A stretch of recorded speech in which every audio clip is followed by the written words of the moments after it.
Good morning, good afternoon, good evening, wherever you are. I hope you're having a good weekend, good day, good week. Did you sail this week? Let us know in the comments. I sailed. I had a few days. Maui is shutting down in terms of waves at least. So the way that the seasons work on Maui is you have fall, winter, and spring have good waves, and the summer does not have waves. Sometimes, but not really. But it does have a lot of wind. Fall and spring also have some wind. The summer has the most wind. Fall and spring can have pretty good wind, and the winter is hit or miss. Sometimes December, January, February sometimes don't really have good wind, and sometimes they do. Hey, Greg. So anyway, so Maui now is still windy. It has been windy every day, but the waves have disappeared. And so I've sailed a little bit, but I've also been using that time to catch up on some other projects, doing some other things, getting ready to leave Maui. I'll leave probably next week and slowly make the way back to Europe for the summer. Hey, Jorg. We won't go right away to Europe. I think we're thinking of taking a little vacation with the family somewhere on the continental US and having a little break. But one thing that I was doing this week, which is kind of interesting in relation to windsurfing and getting better with windsurfing, is I've been doing some surf skating. So I got a surf skate and hey, John, and my son, because my son wants to learn how to skateboard, my 4-year-old. And so I got a surf skate and I got him a skateboard so that we could go together. And I've been trying to learn how to surf skate. And I used to skateboard, but like 10 years ago. And so one of the ways that I've been trying to get better at that myself is I ask my wife to film me just with the phone. And then I look at it and she thinks it's so funny. And that I'm need her to film me every time so that I can review it. John is saying I'm not live on Facebook. I should be live on Facebook. Let's do a little bit of problem shooting. I will.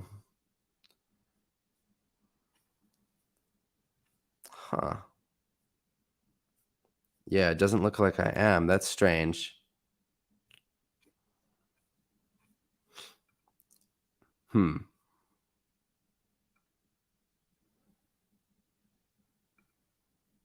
Let's see.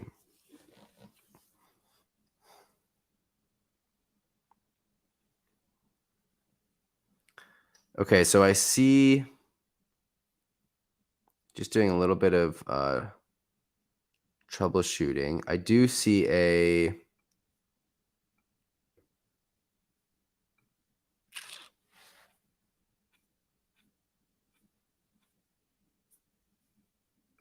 I don't know why that's not working. Hey, Max, because on my interface, it says it is working. I wonder if I can stop it and start it.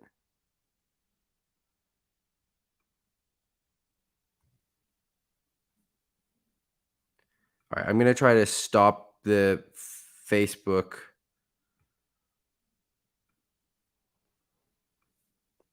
one and then start it again.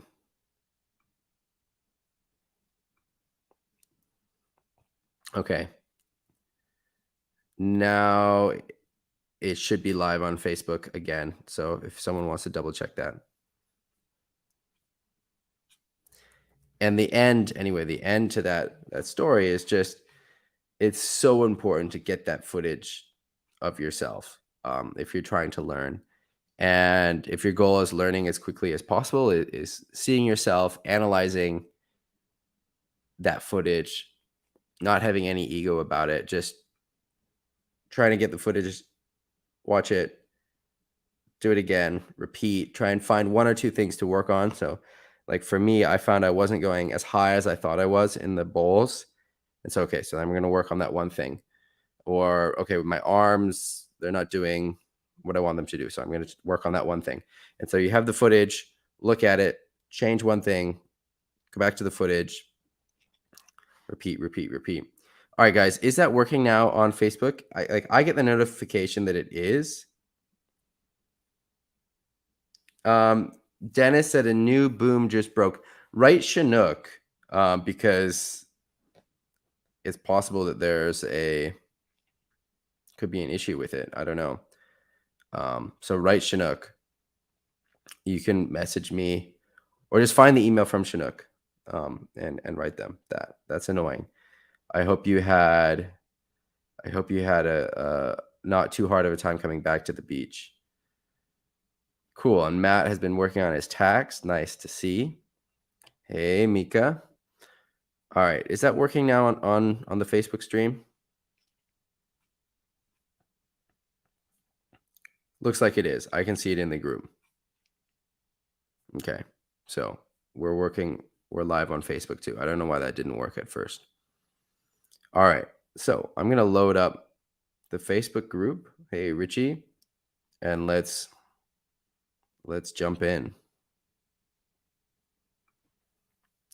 You guys know the drill. If you've got any questions, throw them in the chat.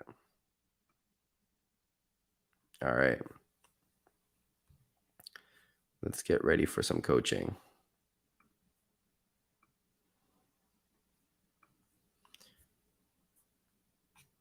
All right. I'm going to refresh this page.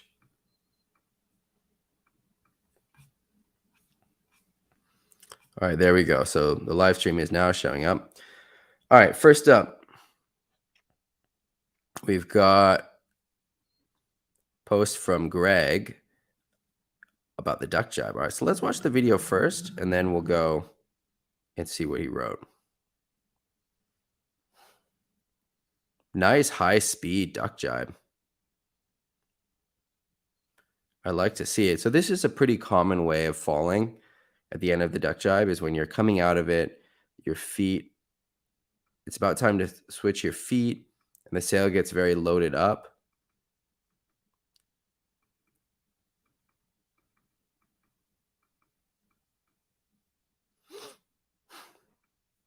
All right, so what does Greg say? Greg says, I could have sent the boom further forward with my backhand at the time I was releasing my old front hand. So the boom could have slid more forward, and so my old front hand could have grabbed the tail of the boom closer to its end during the transition. It was okay with this 5-3, but it wouldn't have been with a larger sail. I dropped the jibe in the exit. The chop and the gusty wind didn't help. Hey, Stina. Great to have you here. How was your session?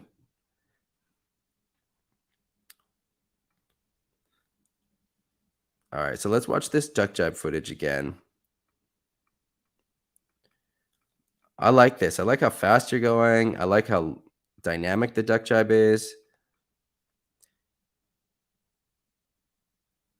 Yeah, so you're saying that you could grab the tail piece of the boom more, and I agree with that, Greg.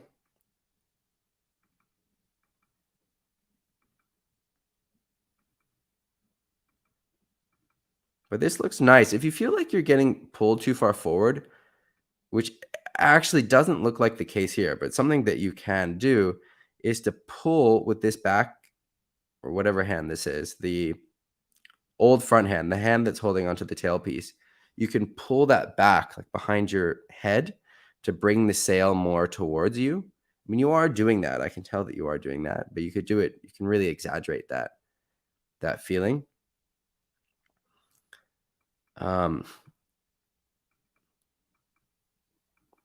Your body's blocking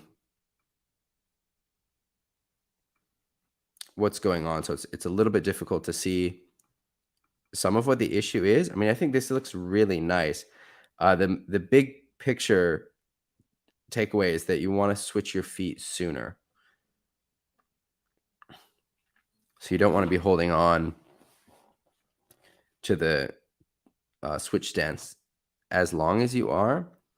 And then the second, so I'd get that foot switch about here. So I wouldn't carry the switch stance out. And then if you get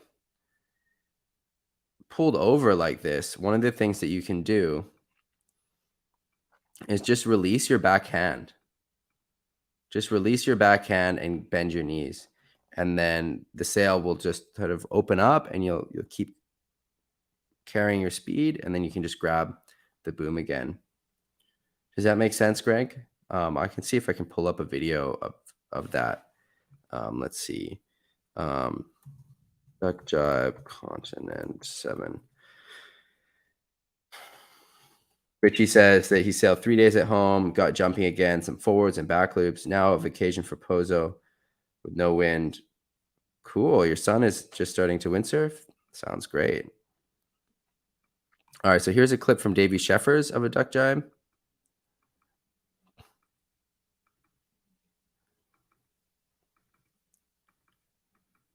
And so he's switching his feet just a little bit sooner. And he doesn't have that pull. Let's see if we can find one where you get that pull on the front of the sail, because that is a pretty common thing to happen in the duck jibe. And that's what's pulling you over.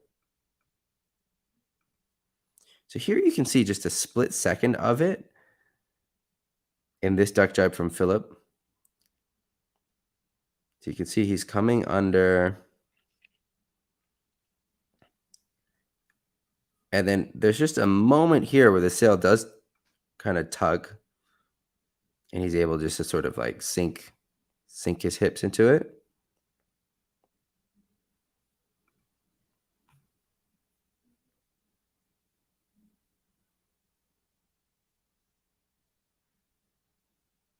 So this one from Chris, he keeps his feet switched a little bit longer than I would maybe suggest.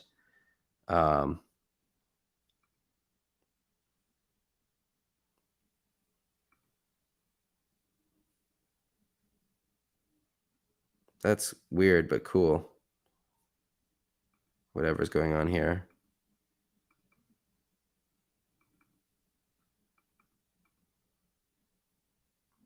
Anyway, Greg, I think it's kind of clear. Let us know in the chat if it's not. What do people say? So people say, John says,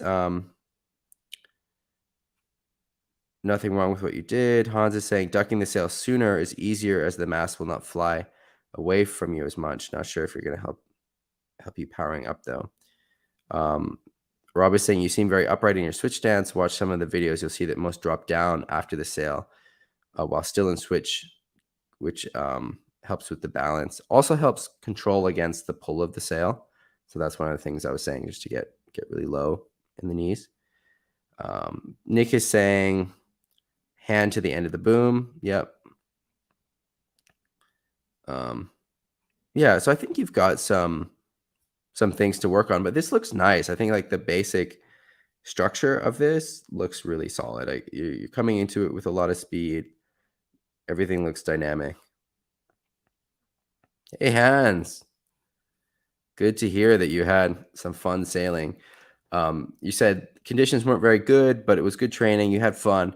One of the things that was interesting from the TAC course, which we've been running, is that by having something to work on, it made sessions that would otherwise not have been fun really fun, right? So I know some of you guys who are in the chat are also on the TAC course and experienced that. So if you did have that experience, maybe share it a little bit in the chat, because I think it's really interesting for other people who haven't maybe worked so hard on a specific move, because it illuminates that when you have that kind of focus, it opens up so many other days and sessions that otherwise wouldn't be fun. Nice, Dina. I'm glad to hear that you were getting back into it. All right, here's a clip. Little back loop. This is very difficult condition for learning the back loop, right? Like this wave is barely a wave. It's a chop that has a moment of steepness and then it disappears. So it's pretty difficult for learning a back loop in these conditions, because you then have to force it around which then you don't want to do when you have more wind or more wave, because then you start over rotating. So these conditions are hard for learning back loops, I'd say. There's a lot of good fundamentals going on here, though. You can see that he's carving up, sailing upwind as he's going up the ramp, which is important. Also going sort of straight up and then coming over at the apex. In these conditions, what you want to do is do the entry exactly as it's done here, but then at the apex, really force the gear around and to really use your whole head and body to like twist around to try and get that board just a little bit more rotated so that you can land it. So really twisting with your whole body, starting from your hips to try and twist that gear, that last few degrees of rotation. But this is really difficult conditions for learning back loops. All right. Mika working on the jibes. Made that one.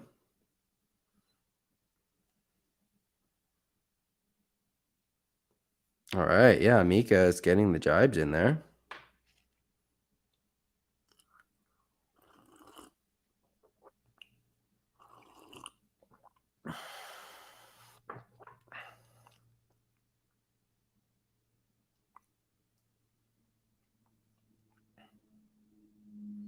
All right. So what are other people saying? These jibes look good. So I don't know what you want to work on with them. If you want to get it so that you're planing out of them, or what you want to be doing. There's some good advice from the comments here. Patrick is saying try to bend your legs more. That's, I think, always a good tip, bending your knees. Henry is saying is keep your body away from the rig with a straight front arm. If you bend your arm and pull in the rig, it makes you stand up, and the weight on the tail, which sinks and slows the board. Speed is your friend. This is all good advice from Henry. Andrew is saying your body weight is on the back foot, so the nose is lifting. Head off the wind first and gain speed. This is a great tip. Head off the wind and gain speed. Keep your body and weight more forward to flatten the board and keep speed through the jibe. Also, you're looking at the area just in front of the nose of the board as you jibe. Look out through the sail window to where you want to go. I don't know if I look ever through the sail window. So I agree with all of this stuff, except I'm not sure if I'm looking through my sail window. But good tips. All right.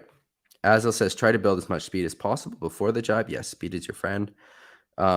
Crunch more together in the start and get over the front foot. You're standing back and on the brakes. Yep. Adam is saying that Andy Brandt has some great instruction for this. Billy is saying this is already a good basic jibe, but to get to the next level, you need to keep the board more level. You do that by leaning forwards into the turn, bending the knees. You can see in this clip, the board starts to lose speed just before the foot change and rig flip. You almost lean backwards, which is what is sinking the board's tail and slowing it down. If, like here, you're not fully powered going into the turn, you can help your speed by pumping the rig a couple of times as you bear away to initiate the move. Yeah, this is great advice. Florian says, yes, great basic jibe. Agrees with Billy. Keep the board more level. Speed is your friend. Stay sheeted in longer. Yeah, there's a lot of good advice here. So this is all great advice. I'll watch this one more time and see if there's anything else that I can see that wasn't mentioned.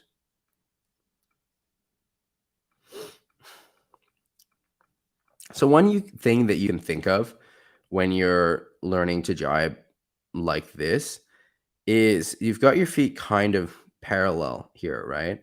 Is then really leaning on that inside leg and trying to get the board on the rail.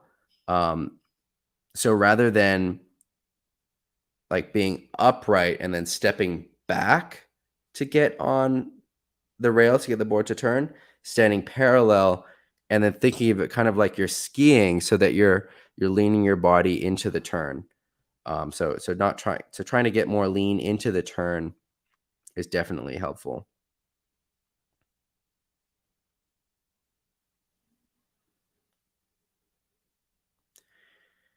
Another thing that I find helpful when I'm thinking about doing jibes on freeride gear is really getting that bend at the hips. And so instead of leaning back and standing up straight, really getting that body bent forward. There's a here, I can find some jibes for myself.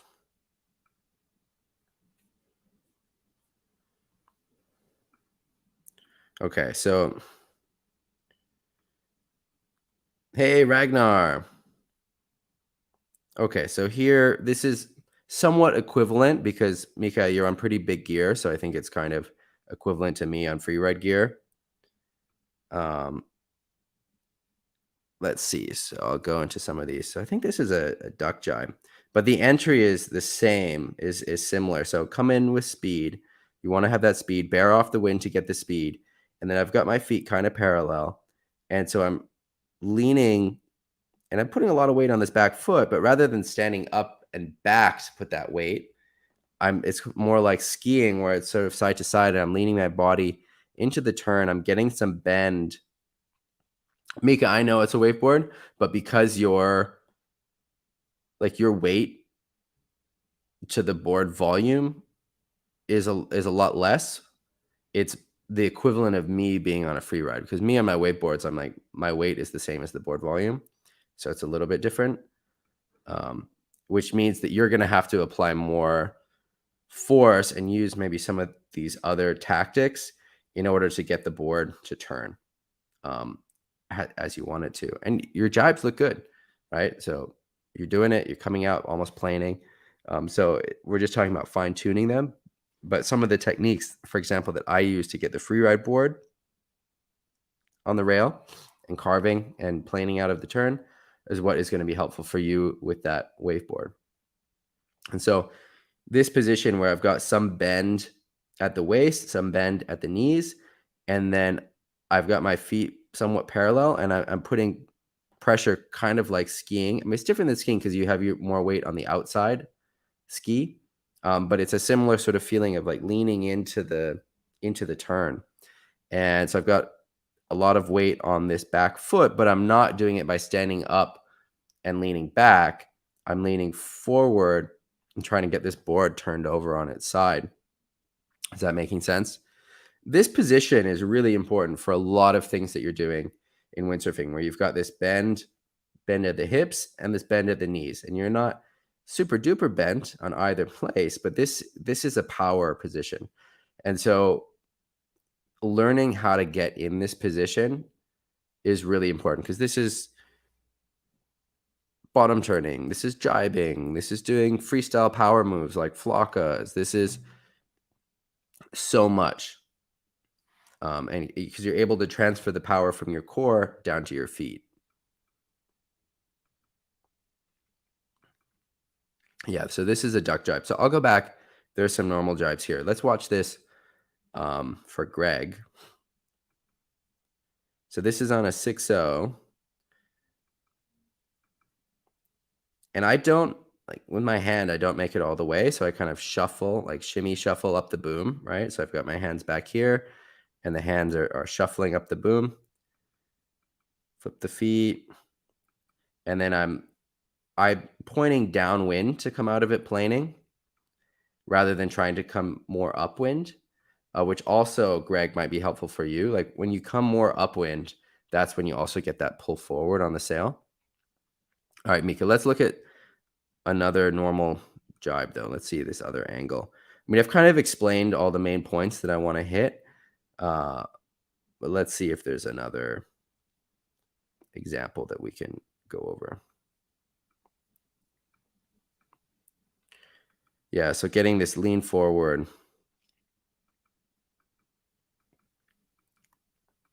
That's on a bigger sail.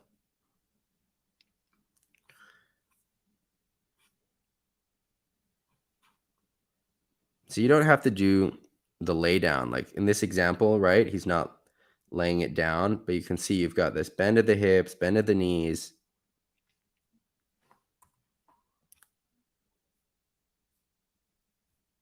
Yeah. Anyway, I think that gives you some good things to work on. I would just choose one of those things. So a good one to work on because it transfers to so much else in windsurfing is really just working on getting the knees and the hips bent, where you're leaning forward with it rather than standing up tall. So getting that knees bent, hips bent, and leaning forward, and that's sort of one motion. It sounds like three things, but it's one position. And so if you're working on that, just work on that. It's a good thing to work on. Dennis says, what helps me a lot to get the planing and the jibes and duck jibes is to consider them as 90-degree turns from downwind to downwind. That is a great tip. Let's throw that on the screen. That is a great tip because this is really useful, because if you start going downwind, one, you have more speed.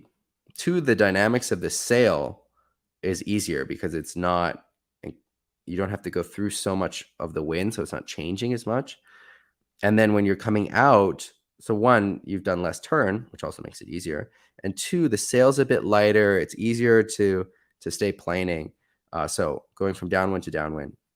Yeah, Dennis, this is a great tip. Thanks. All right, moving on. Cool. We've got a post from Caro about backloop training. Let's go through the sequence. This is looking good, Caro. I mean, the conditions look really difficult. This is a small wave. You're not getting much height because of that. So this is easier, a lot easier with more height.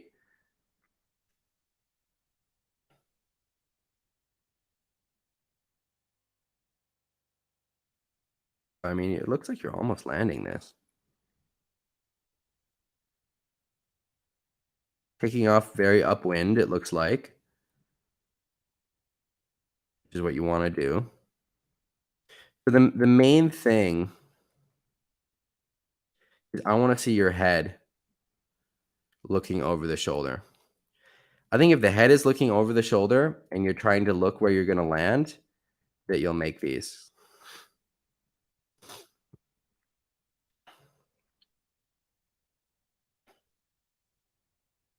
Yeah, I think if you get your head in the move, you'll make it. I think the other dynamics, I mean, you're kind of landing on the tail. The rotation's a little bit funky, but getting the head around will put you in a position to land these back loops even at this height. So it's just about getting that head to look where you're going to land, and that starts here. And so you can think of it like you're a ballerina doing a spin, or a gymnast doing a spin, and you've got to look where you're going to land.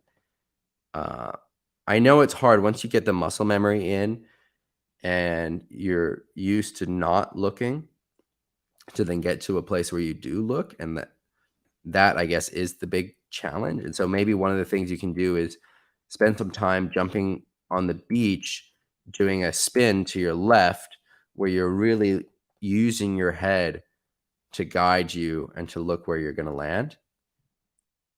Um, or just really consciously think when you're trying it the next time, the only thing you're thinking about is using that head and getting that head and trying to see where you're going to land. And maybe do both of those exercises, because really you've got so many of the technical points down for doing a back loop like this.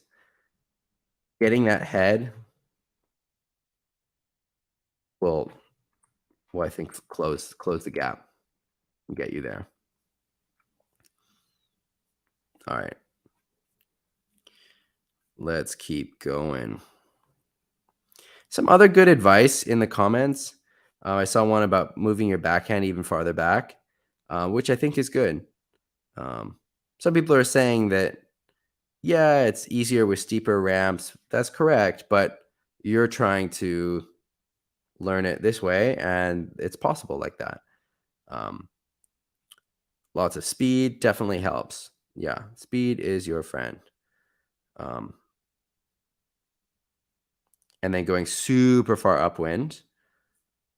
It looks like you are going pretty far upwind though, but you can always try going more upwind.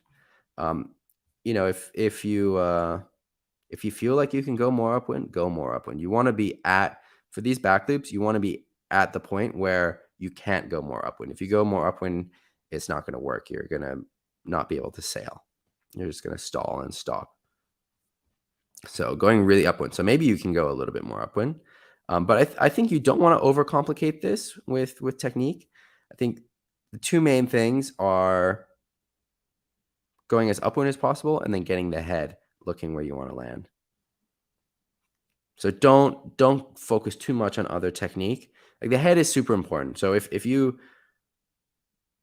can get the head, it gets you really close to getting the whole thing. All right. Matt is saying he's asking about impact vest. So this is an old post, but we have an update to it from Edwind. He updated his impact vest a tiny bit to prevent it from sliding up under the harness, and it worked really well. He glued 2 pieces of neoprene where the belly bra now goes through, and he wears the harness quite loose.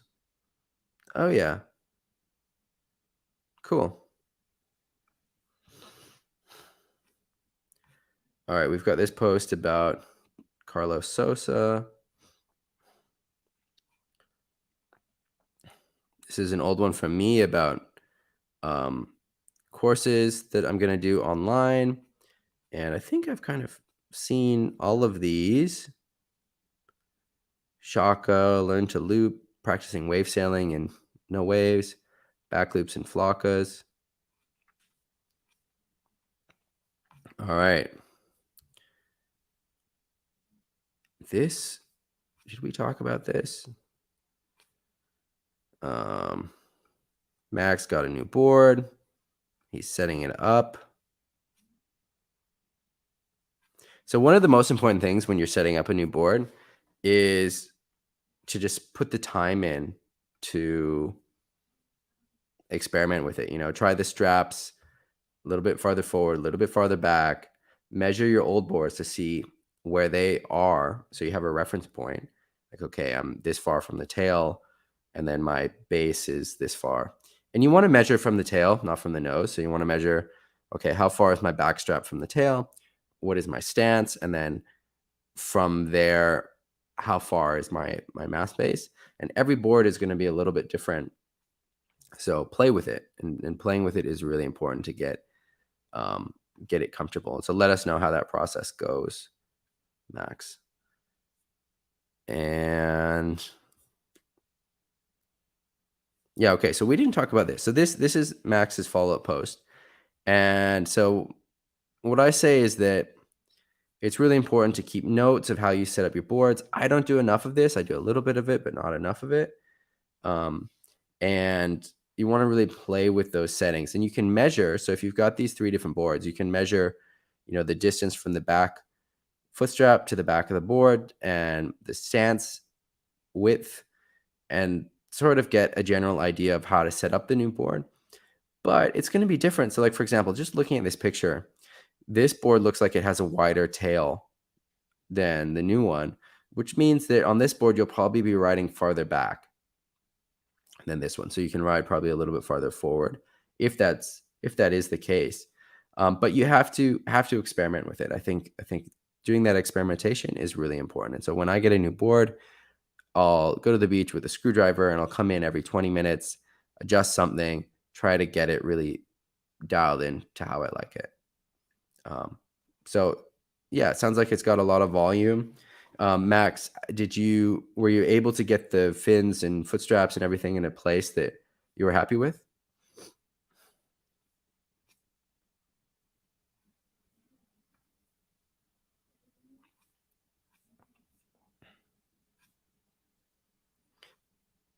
All right, quick follow-up. So we talked about this a little bit on the live stream last week, or it was a question from Rasmus about insignia.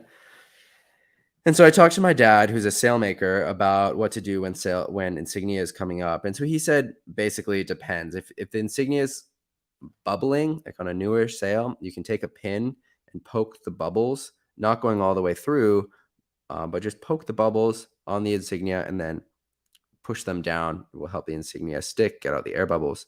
If the sail is older and the insignia is coming off in larger areas, rather than trying to glue it down, the best is to remove it, clean it, and put new insignia on.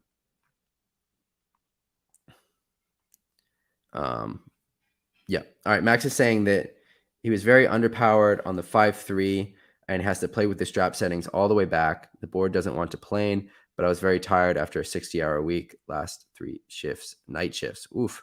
Max, that does sound tiring. Yeah, if the board is not planing, then you can move farther forward, I would suggest. So move the straps farther forward. One hole, you can move the mast space also farther forward a little bit, and trying to get the board more level rather than pushing water at the tail. That can help with the early planing. Can be worth moving the straps more forward as well. That might be useful. Because the board should be good for planing. All right, everyone. I think that's everything that was posted in the group. If you guys have any other questions, don't hesitate to ask them. I'll hang out for another few minutes. We can talk about whatever you guys want to talk about. Yeah, otherwise, what else do I have to go through in terms of admin stuff? So one of my goals today is to get some footage for these other online courses that I want to go do over the summer, which I was just planning based on the recommendations that you guys said.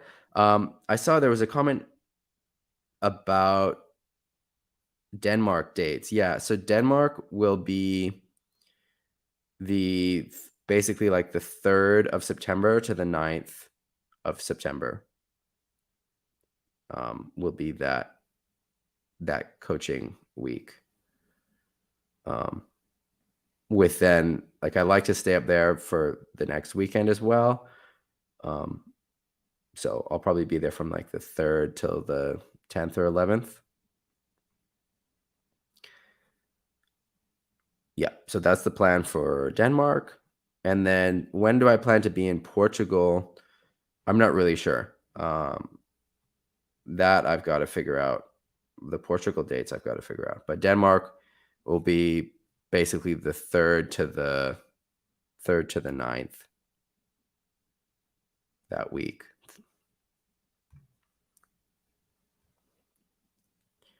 So housing for Denmark. So the way that we do it is Denmark is really easy to find a place to stay. But I'll rent a big house, and then people who want to stay in that house can book a room there with me, and then otherwise you can organize it on your own. Which, if you've got friends that you're going with, can be nice to stay together, and I can also help set people up. You know, if you don't want to stay in the big house and you want to stay also though with people from the group, that's not very difficult to arrange. But I'll post some more details about that. I've got to send out a notice about that. All right, let's do another couple questions, and then I'm gonna get the camera stuff ready to film the instructional footage. So I'm gonna film the stuff for practicing wave sailing without waves, and yeah, Dennis. So Tenerife, I haven't had confirmation about the event in Tenerife. I don't have my paper calendar in front of me, which has more information than the one on my computer.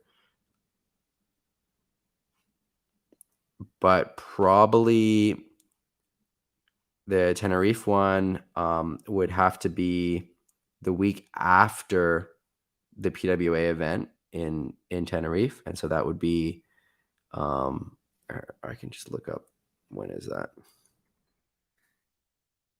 So that would be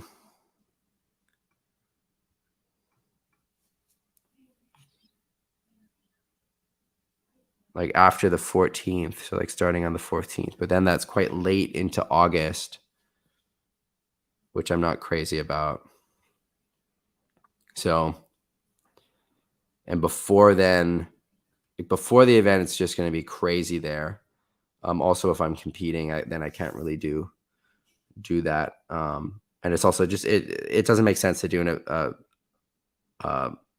anything in Tenerife before then because it's going to be full of people training for the World Cup and getting ready for the World Cup. It's just going to be a nightmare in terms of how crowded it is and how busy it is before the event. So yeah. Anyway, so Ragnar is asking if I'm going to do any of the PWA events, and yeah, I think I will. So I'm getting ready as if I'm gonna do Pozo, Tenerife, and Silt, and we'll see if there's a really bad forecast for the events. I might not do them, but otherwise, yes, I am training and planning to compete. Those events, if there's waves, they can be fun. If there are conditions, they can be fun. Um, if there aren't conditions, they can really be not fun. And I'm at a point in my career where I don't know if that's what I want to hustle for right now is for competing in those places with bad conditions. Hey Noah, good to see you. I love the videos you've been posting. All right, guys. Well, I think I'm gonna call it a day. We had um, some good discussion. So Dennis is saying that he's going to be in Tenerife from the July 5th to the 21st. Cool. That sounds like a good time to be there. Nice. Maybe I'll see you there. Maybe not. We'll see. Um, it sounds fun. All right. I'm going to sign off. I hope you guys have a windy week. I'll see you next week, Sunday. Look out. At some point, I've got to send out these dates for the master classes that will happen over the summer. And yeah, there's a few other admin things that I'll release over the next week. So look out for that. And otherwise, I'll see you in the Facebook group. Post your questions, comments, videos, photos, all of the above. I love reading them. I go through the group, and even if I don't respond, I try to read everything that's posted there. And I'll respond if I feel like I need to. And yeah, otherwise, the best part about this community is that all of you guys give so many great responses. So super valuable. Post in the Facebook group. Where's the link? There it is. All right. Take care. I'm signing off. Have a good week. Bye.